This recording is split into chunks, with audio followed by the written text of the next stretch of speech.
Hi, what's happening? This is Jordan. It is 1:52 in the morning.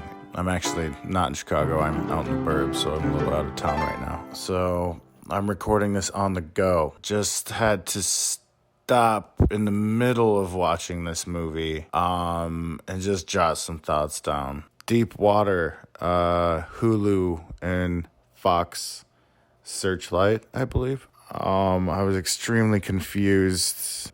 I couldn't tell if they were in an open relationship. Seems like he's kind of cool with this, but he's not cool with this situation that they have going on where she kind of has boyfriends, frequent boyfriends over, or they're just friends, but I guess he doesn't think that they're sleeping together or something. He's a little bit deluded in that sense.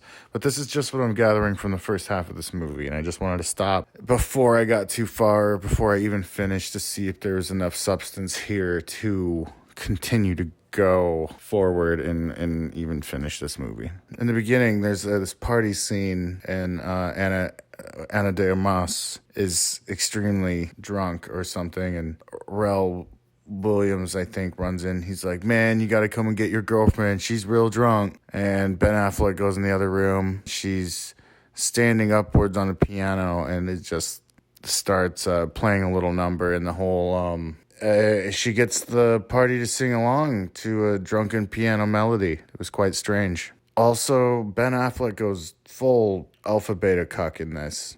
It's quite weird to watch in 2022, particularly when Anna came home one morning still drunk and he just absolutely unloads on her. I mean, I don't know. He just loves her so much, but he can like threaten her boyfriends. And also, I don't know where this is at yet, or if he actually murdered this guy, but he like threatened a guy by being like, hey, I actually killed this other guy, you know? Is he admitting to murder right now? Why doesn't this guy just go to the fucking cops? Why isn't this guy just like, oh, well, thanks for giving me that little piece of information, goes to the cops, and then he can just bang his wife all he wants. He can start packing his bags the second he leaves the police station. But, yeah, I don't know how to feel about how Ben Affleck's acting all the way into this movie. This feels like it came out a long time ago when there was these kind of like Lifetime drama, sexy thriller movies coming out. I couldn't tell if they were trying to be funny, hot, or dramatic in this movie. And then those friends, there's Rel Williams, and then there's this white guy. The friends stand on the side and they just make comments on Ben and Anna's relationship. It seemed like really 2006. And then Nate from Euphoria is some kind of pianist that he can get a whole party up and dancing. That's shown here. Also very strange. He gives Anna piano lessons too, I guess. What the fuck is this movie, man? What the fuck is this? Anna also like turns to Ben and she's like, shh, Charlie's playing. And then they all just start getting up and dancing. There wasn't a single person just sitting being like, I'm not comfortable standing up and dancing to this random guy playing the piano. This film is truly shat out. Nate from Euphoria's acting is so bad in this. So bad. Like, I didn't even realize he was this bad. You know, when he sits down at the piano, he's like, this is something, and then starts playing. What the F, dude? I felt bad for Ben Affleck at one point in this movie, but it wore off and got hilarious rather quickly. And where the fuck is their baby all the time, man? Oh, man. Shit's going off in this movie, man. Nate from Euphoria is dead now. I guess, everybody's assuming that Ben Affleck did this because he's an established accused killer already. I'm just kind of doing this episode while the movie's happening to save time. I don't know if Ben Affleck killed Nate from Euphoria or not. So, stay tuned. Is she trapped in this? Is she, like, scared of him in some way? But how does she still have all this freedom in their relationship? She clearly thinks that he's behind this murder of the floater in the pool. But why is she staying with him? Why isn't she trying to get the fuck away from him? And if she thought that he murdered anybody, like, yeah, so they're kind of discussing it right now. Okay, so Ben just ended up being a murderer. So this environmentalist douchebag guy comes out of nowhere, and I guess it's an old fling of Ana de Armas, and he's just kind of hanging out in their kitchen talking about how it would be great if the Earth was still here for their daughter and shit. It's just kind of crazy. This movie is disguised. This movie's disguised as like this kind of supportive polyamorous couple, but he's not really supportive at all. He's very jealous, but she like won't leave. She's scared to leave. This is the craziest situation, I think. All right, Ben Affleck is now sinking this man's body. Oh man, he's like sinking this man's body in the river. He just tied a block around his waist and sank him to the bottom of a river. So it seems like they're supposed to have a really good relationship here. So I don't know. I guess this is Ben Affleck pretending to be supportive, and he's just really killing her boyfriends. Taking them out, and she just hasn't put together that he is murdering them yet. One scene that was really weird is when he was bathing his kid, and she's like, "Are you sure you didn't drown him?" I didn't really know how to read that scene either. It seemed cute, and like she's aware, or maybe she even saw him drown the guy in the pool. I guess this is a little bit more of a watch along because I'm not going to dedicate any more time trying to at least write notes down to talk about in a future episode. Sorry, I got distracted. I'm like seeing her flip through this scrapbook of his now.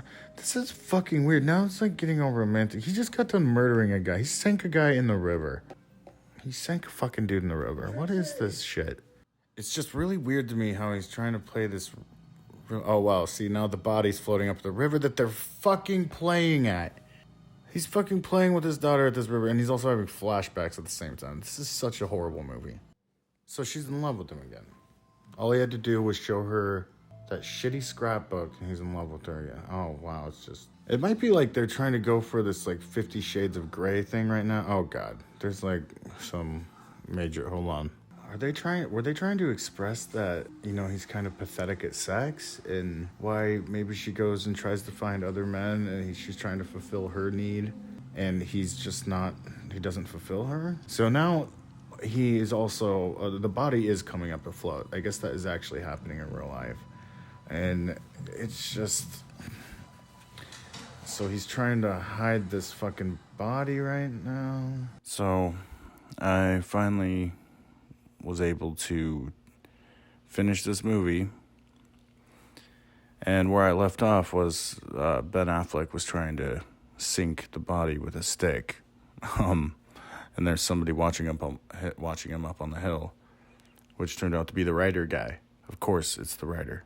Man, this movie is just the fucking worst thing I've seen, I think, this year. Ben Affleck took his family to the river that he drowned her lover at.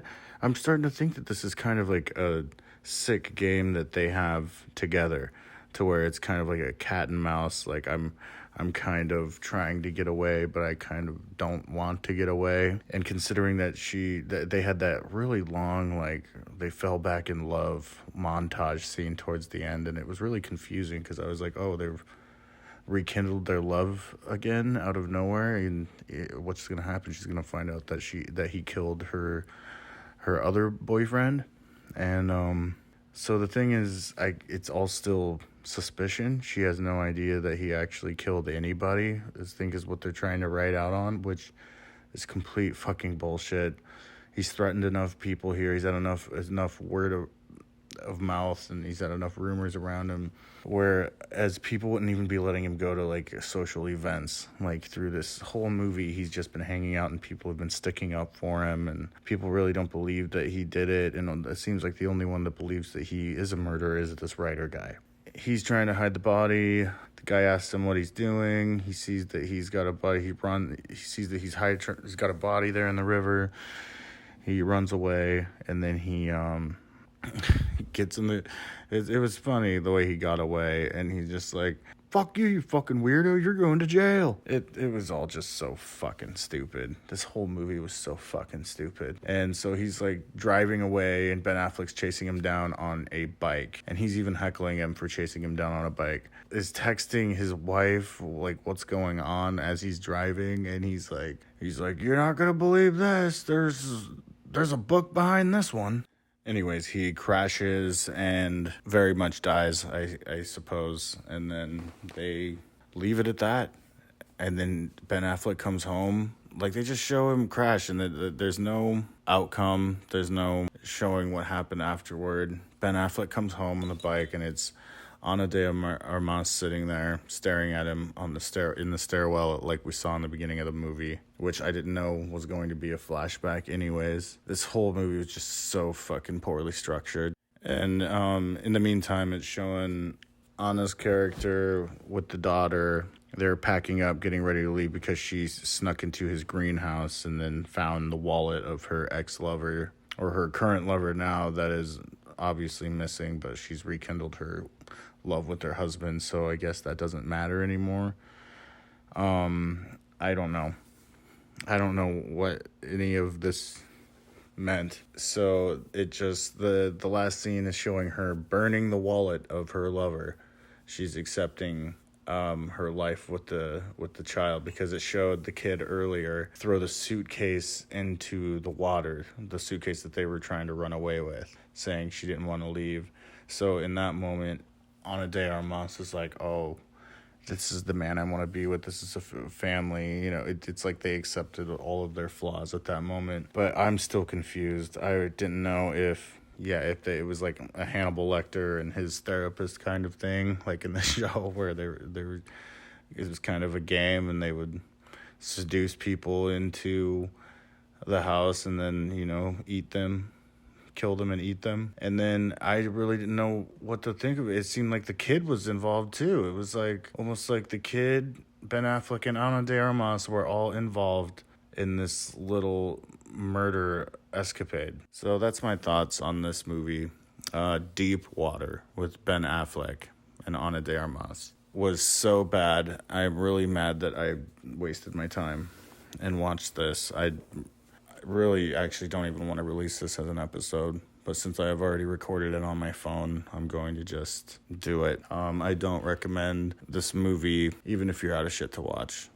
I don't want to support storytelling like this. It treated the audience like they were idiots, while also soft serving them some Lifetime movie bullshit that we've seen many times before. So, Deep Water, what'd you think about it? Ben Affleck, man, he's fucking up. That was my review on this movie. This has been Movie Buffers, episode 5.